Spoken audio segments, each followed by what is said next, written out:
think the longer you're, I don't know if you call it pro or at those levels where you devote a good bit of your life to it and you've experienced what it's like to be on sort of, call them elite teams. By then I'd been on Bones Brigade and, you know, brief stint was sort of World, but then Plan B. And then as Plan B was running its course after Mike passed, and it was real clear that they were going to bail out. I was like, gosh, you know, Steve and really it World and Dwindle back then, they're saying, look, you need to do something. And I was like, gosh, I looked up to really Marc Johnson for a long time. And MJ, just not just from the way he skated, which was obviously so special, not just the choices of what he did and how he did them, but his character. And so I'd become such a fan of him, like really. And I'd already, of course, had access, you know, I'd been at World during its heyday.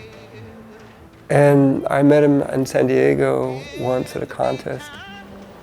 And I remember just meeting him and just being, God, wow, he is that guy, you know? There's always that fear of people respect you and you think, oh crap, once they meet me, they realize I'm not. But he was all that and more. And so we maintained contact for a good while. And so now jumping forward when I was basically told, hey, do something. I mean, basically even given a date. And I was like, I wish there was something I could do with Marc. That's how A-Team formed. Finally, Marc just goes, I'm in. And Chet was, and Gershon was right there. And the flip side of that is, I was really based upon the personalities, which brings you back to, you just want to be around people that you like and people that you really respect and admire, so you each have something special to give. A-Team, as far as what it was, to me, it never was anything. In March of 2000, I went on an Australia trip with America, and I remember being on the trip, and everybody that was on the trip, like, you know, had like they were like repping the boards and the stickers and the shirts and their everything from their brands and stuff. And at the time, I just looked at that as like, those dudes are fucking psyched on, you know, these brands they ride for.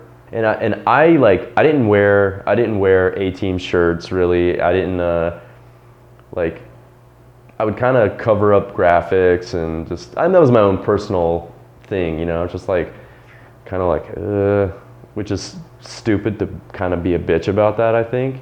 But at the same time, like, you like what you like, and if you don't like something, you don't like it. So, and I was like, I want to be super psyched on my shit, you know? Yeah. I was just looking at these graphics, like, which is whatever, like I said, it's fucking stupid to bitch about it, but I was looking at stuff just like, dude, it's gotta, like, it'd be so easy to do something better.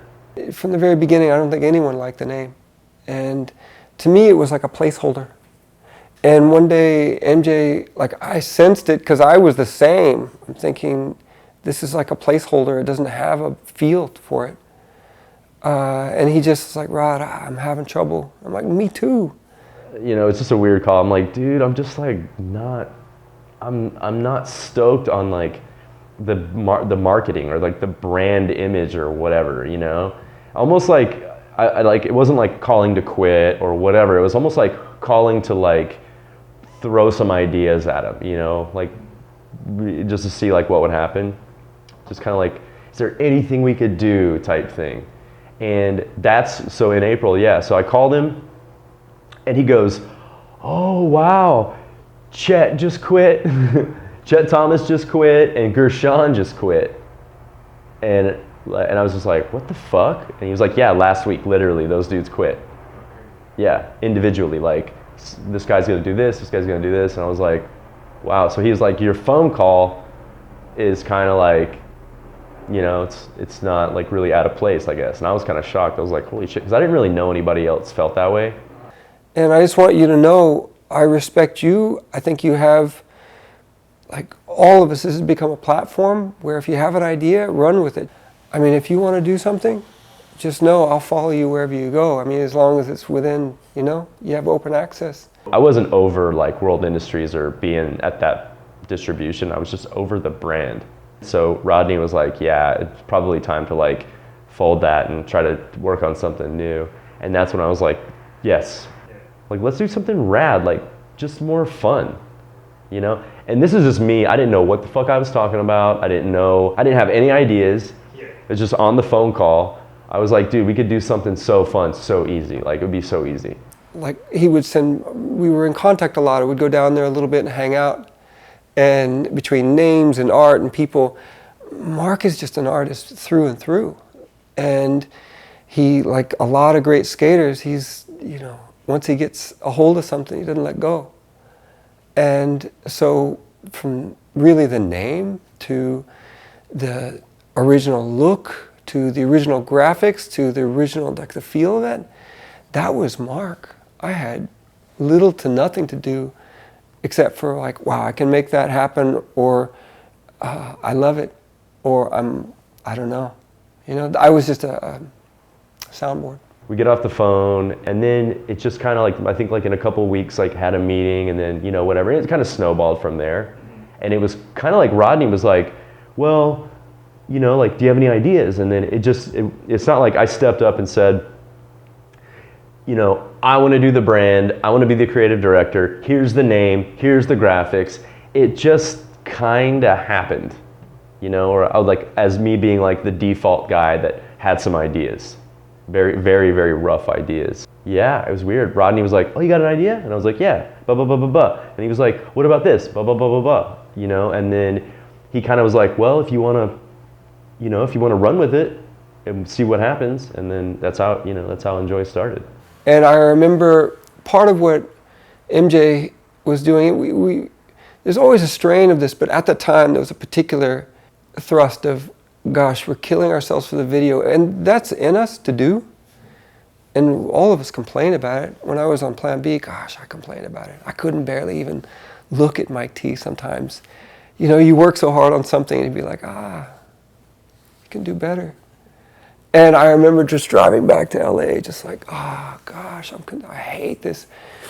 But the flip side of that is I loved him for it because he brought the best of you. So it's to say that all of us are under pressure to perform, and there is pressure, and it can make what we love what we hate. It's complicated. It was as simple as just enjoy, especially on the backdrop of all this pressure. Go, go, go. And that carried over, I mean, even where I was, the transition, you know, Bones Brigade and World, I couldn't street skate, and there was no more freestyle. And then Mike T put me on Plan B. I wasn't even behind that. I tried to talk him out of it. I'm like, what are you doing putting me on this team of animals? Like, all these guys are so good, Danny. I'm embarrassed. You have footage of me, and we were all watching each other's footage, and I just remember, man, I don't feel right about this. And I think back about that first video from Questionable, like just feeling when my name came on the screen, no one, it was like birds, like tumbleweed type of thing, or crickets chirping. There was no sound. No one cared, and I felt so awkward. I just wanted out of the theater. And I remember the last trick, people clapped, and he just grabbed me. He's like, see, this is your beginning. And then virtual came, and going through, so I had gone through this whole transition of feeling like nothing, I don't belong, into, oh wow, like I'll learn crooked grinds, or I'll learn a few stairs, and oh wow, I can kickflip 8 stairs, like that's a big thing for me.